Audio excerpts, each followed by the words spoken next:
Students, parents, school is out. So you know what that means? It's summer. I don't know if you're as excited as I am, but summer is one of my favorite times of year.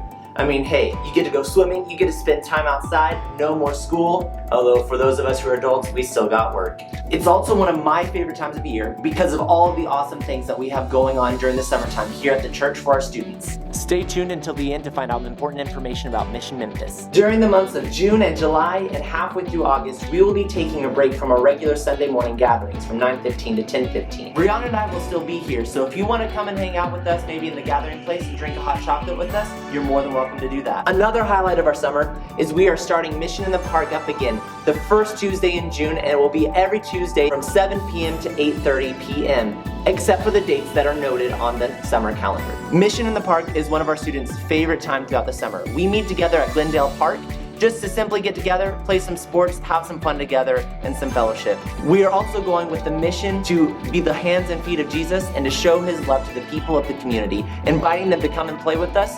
Friends are always welcome. Whole families are welcome to come and join us as well. Each month, we also have various activities that take place. For example, in the month of June, we will be having a swimming party / lock-in on June 14th and 15th. That's a Friday night into a Saturday morning. For a list of all the other events that we have in June, July, and August, just check the calendar that was sent to you in your email. For families of students who are going to Mission Memphis, here are some important details that you might want to be aware of. We will be leaving on June 23rd and getting back on June 28th. That's a Sunday through Friday. Our plan is to leave the church on Sunday morning at 7 a.m. That means please be here before 7 a.m. so we can get packed up and loaded up and pray before we go. On the way, we'll also be stopping in Springfield, Missouri for a break, and our plan is to get to Memphis, Tennessee by 4 p.m. that afternoon.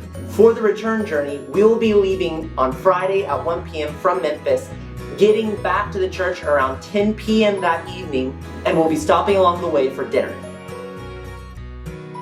Packing is always an important detail that we need to cover. For detailed information about specific items you would want to bring on this trip, refer to the parent packet that was sent in the email. As we go, we have about 20 people who are coming on this trip, which means we need to pack light. The best way I can describe this is imagine you're flying economy and you don't want to pay the extra fee for the extra bag. We're asking that each person would pack one bag, preferably a duffel bag of medium size, a pillow, and bedding. A nifty trick is to put your bedding inside of the pillowcase along with your pillow to save room. You can also bring a backpack or a drawstring bag so you can carry things like snacks, your Bible, a notebook, water bottle, those types of objects. Also, please remember, as you are packing your clothes, we are representing Jesus and our church to the people that we are going to minister to. Make sure that your clothing has no inappropriate slogans and that it's modest. We're also requesting that you would refrain from wearing name brands such as American Eagle, Air Apostle, Pink, or things like that. We want to make sure that we don't put a distinction between us and them. You can't really go wrong with Walmart brand items.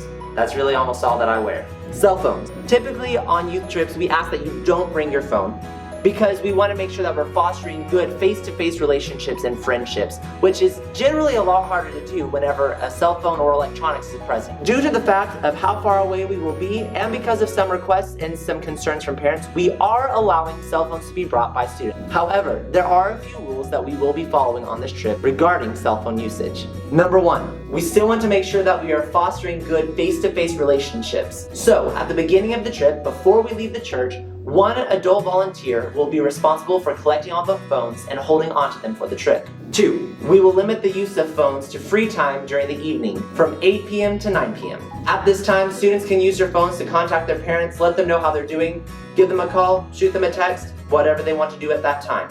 3, phones will be collected again at the end of free time every evening. If a student doesn't turn their phone back in and instead keeps it all night, they will unfortunately lose their privileges of using the phone for the next day.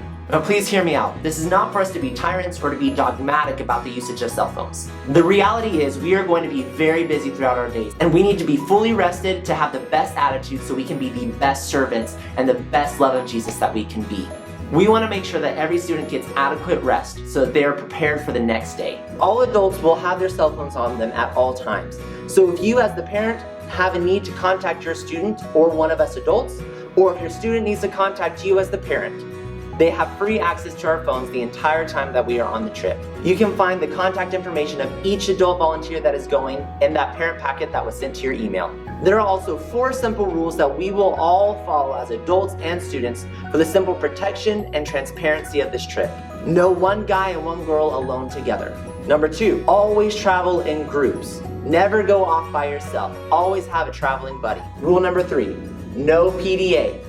High fives, fist bumps, side hugs are okay. No purpling, unless you have one of these. Rule number 4, come with a flexible and good attitude.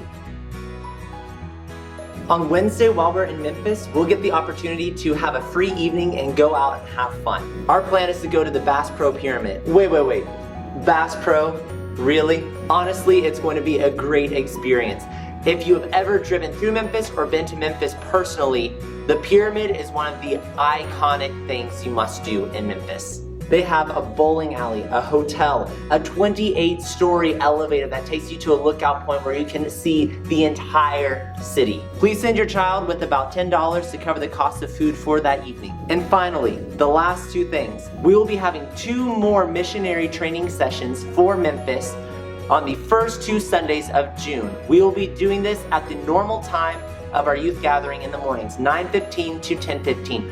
Please make it a priority to send your student to the training for these next 2 Sundays. We have a lot of work we still need to complete before we head out to minister to others. The final payment for the mission trip is due June 9th.